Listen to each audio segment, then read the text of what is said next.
2009 වසරේ යුද්ධයේදී අවසන් අදියරේදී පුද්ගලයන් 2764 දෙනෙකු අතුරුදන් වී ඇති බවට වාර්තා වුවද එම සංඛ්‍යා ලේඛන විද්‍යාත්මක බව අධිකරණ අමාත්‍ය හර්ෂණ නානායක්කර මහතා පාර්ලිමේන්තුවේදී පවසා සිටියේ. පාර්ලිමේන්තු මන්ත්‍රී ශානක්‍යයන් රාසමාණික්ක මහතා යොමු කළ ප්‍රශ්නයකට පිළිතුරු ලබා දෙමින් අමාත්‍යවරයා වැඩිදුරටත් සඳහන් කළේ අතුරුදන් වූ පුද්ගලයන් සම්බන්ධයෙන් මෙතෙක් නිවැරදි දත්ත පද්ධතියක් සකස් වී නොමැති බවයි. යුද සමයේදී දෙපාර්ශ්වමය බලහත්කාරයෙන් පුද්ගලයන් අතුරුදන් කරවීම්වල නිරත වී ඇති අතර රජයේ කිසිසේත්ම එවැනි ක්‍රියාවන් අනුමත නොකරන බවද අමාත්‍යවරයා පවසා සිටී.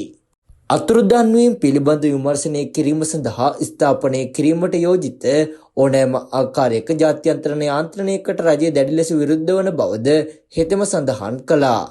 අතුරුදන් වූවන් පිළිබඳ ගැටලුව සඳහා දේශීය යාන්ත්‍රණයක් හරහා විසඳුම් සෙවීමට රජය කැප වී සිටින බව අමාත්‍යවරයා මෙහිදී වැඩිදුරටත් අදහස් දක්වමින් පවසා සිටී.